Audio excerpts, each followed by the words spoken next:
ನಮಸ್ಕಾರ, ನನ್ನ ಹೆಸರು ವಿದ್ಯಾ ಮತ್ತು ನನ್ನ ಹೆಸರು ಸಾರ್ಥಕ್. ಈ ಭಾಗದಲ್ಲಿ ನಾವು ವಿಮೆಯ ಬಗ್ಗೆ ವಿವರವಾಗಿ ಕಲಿಯೋಣ. ವಿಮೆ ಅಂದ್ರೇನು? ನಾವು ನಿಯಮಿತವಾಗಿ ಕಂಪನಿಗೆ ಸ್ವಲ್ಪ ಹಣವನ್ನ ನೀಡ್ತೀವಿ. ಅದಕ್ಕೆ ಪ್ರತಿಯಾಗಿ ಕಂಪನಿಯು ಭವಿಷ್ಯದಲ್ಲಿ ಅಂದ್ರೆ ಅನಾರೋಗ್ಯ, ಸಾವು, ಕಳ್ಳತನ ಅಥವಾ ನಷ್ಟ ಇತ್ಯಾದಿ ಇಂತಹ ಅನಿರೀಕ್ಷಿತ ಸಂದರ್ಭಗಳು ಅಥವಾ ಬಿಕ್ಕಟ್ಟನ್ನ ಎದುರಿಸೋದಕ್ಕೆ ಹಣವನ್ನ ನೀಡೋದಾಗಿ ಭರವಸೆ ನೀಡೋ ವ್ಯವಸ್ಥೆಯನ್ನ ವಿಮೆ ಅಂತ ಕರಿತೀವಿ. ನಮಗೆ ವಿಮೆ ಯಾಕೆ ಬೇಕು?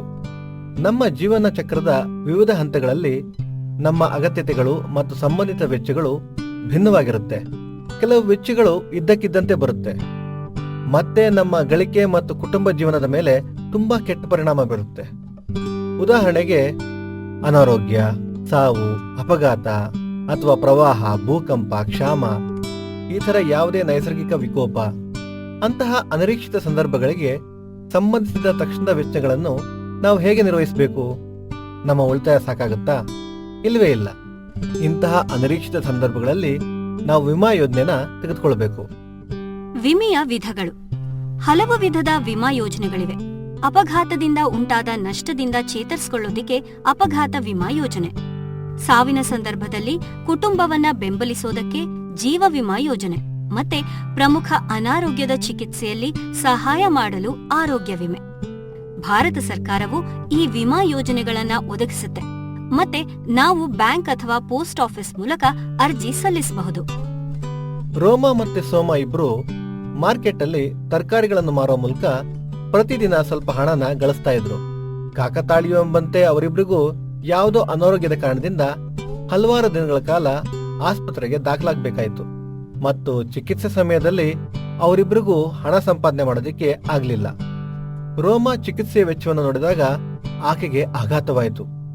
ಏಕೆಂದರೆ ಆಕೆಯ ಹಲವಾರು ತಿಂಗಳುಗಳ ಉಳಿತಾಯವು ಆಸ್ಪತ್ರೆಯ ವೆಚ್ಚವನ್ನು ಸರಿದೂಗೋಷ್ಟಾಯಿತು ಮತ್ತು ಅದು ಸಾಲದೆ ಅವರು ಸಾಲದಾತರಿಂದ ಸಾಲವನ್ನು ಕೂಡ ತೆಗೆದುಕೊಳ್ಬೇಕಾಗತ್ತೆ. ಮತ್ತೊಂದ್ ಕಡೆ ಸೋಮ ಕೆಲವು ಸಮಯದ ಹಿಂದೆ RBL ಹಾಸ್ಪಿಕ್ಯಾಶ್ ಯೋಜನೆಯನ್ನ ತಗೊಂಡಿದ್ರು. ಇದು ಆಸ್ಪತ್ರೆಯ ವೆಚ್ಚನ ಭರಿಸೋದಿಕ್ಕೆ ಸಹಾಯ ಮಾಡ್ತು. ಮೇಲಾಗಿ ಆಕೆಗೆ ಪ್ರತಿದಿನ 1000 ರೂಪಾಯಿ ಸಿಗ್ತಾ ಇತ್ತು. ಹಾಗಾಗಿ ಸೋಮನ ಮೇಲೆ ಯಾವುದೇ ಅಂಥ ಆರ್ಥಿಕ ಹೊರೆ ಇರಲಿಲ್ಲ. ರೋಮಾಳಂತೆಯೇ ಕಡಿಮೆ ಅಥವಾ ಅನಿಯಮಿತ ಆದಾಯ ಹೊಂದಿರುವ ಜನರ ಮೇಲೆ ಅನಾರೋಗ್ಯ ಅಥವಾ ಆಸ್ಪತ್ರೆ ವೆಚ್ಚಗಳ ಸಂದರ್ಭದಲ್ಲಿ ಗಮನಾರ್ಹ ಪರಿಣಾಮ ಉಂಟಾಗುತ್ತೆ. ಅನಾರೋಗ್ಯದಿಂದ ಅವರಿಗೆ ಆದಾಯವನ್ನು ಗಳಿಸಲು ಅಥವಾ ಸಾಲವನ್ನು ಮರುಪಾವತಿಸಲು ಕಷ್ಟ ಆಗುತ್ತೆ. ಈ ಪರಿಸ್ಥಿತಿಯಲ್ಲಿ ಸೋಮಾಳಂತೆ RBL ಹಾಸ್ಪಿಕ್ಯಾಶ್ ಯೋಜನೆಯ ಸಹಾಯವನ್ನು ತೆಗೆದುಕೊಳ್ಳೋದು ಜಾಣತನ. RBL ಬ್ಯಾಂಕ್ ತನ್ನ ಗ್ರಾಹಕರಿಗೆ ಎಲ್ಲ ಸಂದರ್ಭಗಳಲ್ಲಿ ಸಹಾಯ ಮಾಡುತ್ತೆ. ಅದಕ್ಕಾಗಿಯೇ RBL ಬ್ಯಾಂಕ್ ಸಾಮಾನ್ಯ ವಿಮಾ ಕಂಪನಿಯ ಸಹಯೋಗದೊಂದಿಗೆ ವಿಶೇಷ ವಿಮಾ ಯೋಜನೆಯನ್ನ ರಚಿಸಿದೆ. ಅಂತ ಸಮಯದಲ್ಲಿ ಆಸ್ಪತ್ರೆಯ ವೆಚ್ಚಗಳು ಮತ್ತು ಆದಾಯದ ನಷ್ಟದಿಂದ ಚೇತರಿಸಿಕೊಳ್ಳೋದಿಕ್ಕೆ ಈ ಹಣಕಾಸಿನ ನೆರವು ನೀಡುತ್ತೆ. ಈ ಯೋಜನೆ ಹೆಸರೇ ಹಾಸ್ಪಿಕ್ಯಾಶ್. ಹಾಸ್ಪಿಕ್ಯಾಶ್ ಯೋಜನೆಯನ್ನ ನಾವು ವಿವರವಾಗಿ ಅರ್ಥ ಮಾಡ್ಕೊಳ್ಳೋಣ. ಈ ಯೋಜನೆಯು ವಿಮಾದಾರ ವ್ಯಕ್ತಿಗೆ ಮತ್ತವರ ಸಂಗಾತಿಗೆ ಉಂಟಾಗಬಹುದಾದ ಅನಾರೋಗ್ಯದಿಂದ ಬರುವ ಆಸ್ಪತ್ರೆ ವೆಚ್ಚಗಳಿಂದ ಅವರನ್ನ ರಕ್ಷಿಸುತ್ತೆ.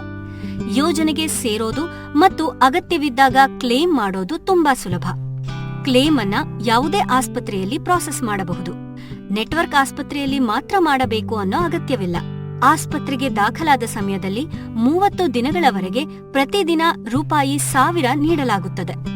ಹಾಸ್ಪಿಕ್ಯಾಶ್ ಯೋಜನೆಯಲ್ಲಿ ಯಾವುದೇ ಕಾಯಿಲೆಗಳು ಹೊರತಾಗಿಲ್ಲ. ಆದರೆ ಎಲ್ಲಾ ಇತರ ಯೋಜನೆಗಳಲ್ಲಿ ಕೆಲವು ಕಾಯಿಲೆಗಳನ್ನ ಹೊರತುಪಡಿಸಲಾಗಿರುತ್ತದೆ. ಮುಂದಿನ ಕೇಂದ್ರ ಸಭೆಯಲ್ಲಿ RBL ಬ್ಯಾಂಕ್ ಹಾಸ್ಪಿಕ್ಯಾಶ್ ಯೋಜನೆಯ ಬಗ್ಗೆ ರೋಮಾಗೆ ತಿಳಿದಾಗ ಅವಳು ತಕ್ಷಣ ಅರ್ಜಿ ಸಲ್ಲಿಸಿದ್ಲು. ಮತ್ತೆ ಮನೆಗೆ ತಲುಪಿದ ನಂತರ ತನ್ನ ಪತಿಯನ್ನು ಸಹ ಸೇರಲು ಹೇಳಿದ್ಲು.